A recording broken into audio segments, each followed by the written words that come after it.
Ito po yung nakikita kong pwedeng solusyon.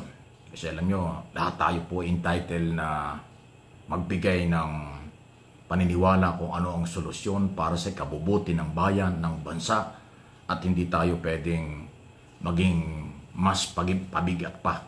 Yan ho ang obligasyon ng bawat Pilipino. Pero may karapatan din tayong i-expose, sabihin kung ano ang ating nalalaman sa posibleng kalokohan, pagkakamali, pang-aabuso ng mga naghahawak ng kapangyarihan. Yan ay ating obligasyon bilang tayo Pilipino. At tayo po at sa atin nanggagaling ang kailang ginagastos o pera ng bayan. Ang isa ho sa nakikita kong solusyon, ipagbawal sa mga senador at congressman makialam sa mga project. Kasi hindi naman trabaho talaga nila yan. Kaya nga ang title nila kaya nga sila Philippine Congress, both Senate and Congress, upper and lower chamber, mataas at mababang kapulungan. Ang trabaho nila, gumawa ng batas. At ang paggawa ng batas in aid of legislation at saka oversight function lang. Yun lang po yun. Para kung sakali na nagkakaroon po ng mga pagdududa sa graft and corruption, meron silang kredibilidad at mataas na pagrespeto kung sila ang mag-iimbestiga sa in aid of legislation at oversight function. Ngayon po, nakakaduda at talagang wala halos maniwala doon sa in aid of legislation at oversight function nila dahil sila mismo ay pinagdududahang sangkot sa insertion, sangkot sa mga anomalyang project kasi sila nga po ay merong authority ngayon na maglagay ng pondo sa kung saan lugar at yung sabuatan sa kontraktor at DPW at opisyal at iba pang opisyal ng gobyerno. Yan ang kanilang ginagawa.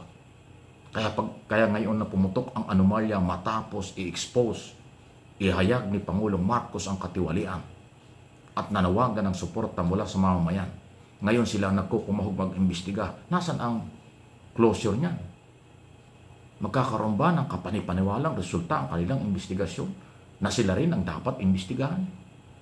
Lalo nga yung sinabi ni Executive Secretary, linisin ang bahay, linisin nyo ang bahay nyo, di ba? Matindi po yun. Sa ngayon, sila po ay talagang merong authority mag-identify, maglagay ng pondo, mag-realignment sa budget para sa kanilang interest ng mga proyekto, mabigyan nila ng pondo ang mga kung ano ng probinsyang kakampi nila. Nandyan ang korupsyon. Kung tatanggalin po at ipagbabawal sa Senado at Kongreso ang kailang pakikialam sa lahat ng proyekto, not only flood control or DPWs, kasi alam ba niyo ang mga politikong ito, lahat ng departamento pinakikialaman ng mga yan. DPWs na napapag-usapan, nako, maniwala kayo sa akin. Sa DPW, sa Department of Transportation, Department of Education, Department of Health, Agrarian Reform, Agriculture Department, lahat to, departamento, DENR, lahat yan. Lahat ng mga project yan na pondo, pwede silang makialam. Nakaka-influensya sila sa Cabinet Secretary. Dahil kasi pag dumaan sa Commission on Appointment, meron na ho yung pakiusapan kung anong priority ng congressman at senador na member ng Commission on Appointment. Definitely pagka ho na-aproban ang appointment, hindi yan matatanggihan ng Cabinet position, ng Cabinet Secretary. Yung pangako at kapalit ng pagkaka-aproba sa kanya. Ganyan ang sabuatan. Kaya ho pinag-aagawan yung pagiging member ng Commission on Appointment. Kasi yun ang pagkakataon mo makapaglabi ka sa isang Cabinet Secretary na bibigyan nyo ng appointment. Yung lahat ng pabor sa inyo, pagdating ng oras na nandiyan ka na, hindi yan matatanggihan ng isang Cabinet Secretary. Kaya super po ang power ng congressman at senador. Yan ho ang trabaho nila.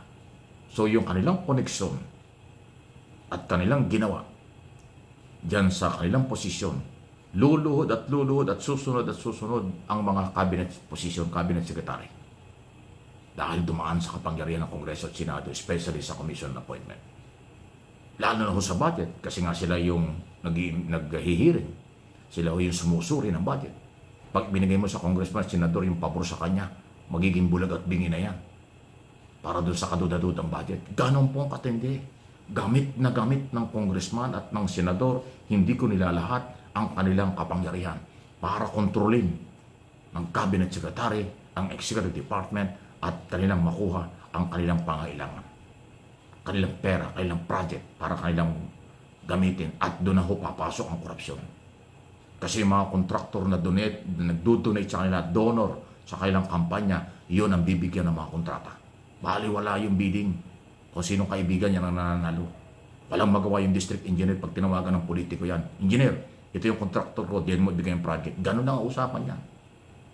Kaya nga lumalabas na sa bidding magkakalaban yung company. Pero pag sinuri mo, isang may-ari. Di ba ganun nangyari doon sa siyam na company ni Diskaya?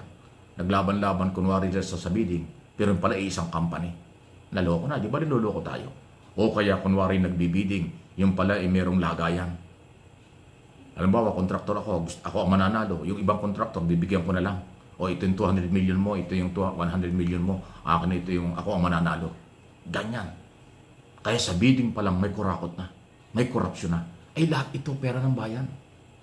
So hindi ito magagawa nitong mga taong ito kung walang impluensya, walang koneksyon sa politikong senador at congressman. Again, di ko nila lahat. Nung araw pa po nangyayari ito, until now nangyayari ito. Nabo ko na nga lang dahil kumanta na, nanawagan na si Pangulong Marcos ng suporta dahil kitang-kita na niya. Meron ng mga ebidensya tulad ng sinabi ko. Hawak na po ng Pangulo ang ebidensya. Ayaw lang ilabas niya. Kaya nga nagbuo ng Independent Commission para yun ang maglalabas ng lahat ng dokumento at pangalang hawak na ng Pangulong Marcos laban sa politiko. Di ba? Yan po yan. Kaya suportahan natin ang Pangulo sa labang ito. Ano po ang inyong masasabi rito? Inuulit ko ha. Ipagbawal sa senador at congressman ang makialam sa mga project, mayroong magandang kahinat niyan. Pero kung mananatiling sila may kontrol at magagamit ang kanilang kapangyarihan, hindi mawawala ang palakasan, korupsyon sa national budget taon-taon. Ilang bilyon, ilang trilyon pa ang mawawala sa kaban ng bayan sa darating na panahon pag hindi na bago. Ilang trilyon pa ang uutangin na tayo ang collateral pag nanatili po itong karumal-dumal na krimen ito. Krimen, korupsyon. Kasi ang epekto ng korupsyon ay kahirapan. Ang epekto ng kahirapan, krimen ang kapalit. Ganun pong katindi ang epekto. Economic sabotage, kahirapan ng buhay ng tao. Magiging kriminal ang mga tao kapag nagugutom, gagawa ng lahat para mapakain ang kanilang mga anak. Yan ang epekto ng korupsyon. Krimen ang kapalit, ang kasunod niyan. Huwag na nating paabutin doon. Bilis-bilisan sana ng mga kinaukulan, panagutin at isa sa ating idea itong ating sinasabi. Ipagbawal sa kanilang humawak ng pondo, maghawak ng proyekto para maibisan ang graft in corruption na ginagamit ang kanilang kapangyarihan. Please like and share ng ating mga topic dito sa aking mga channel.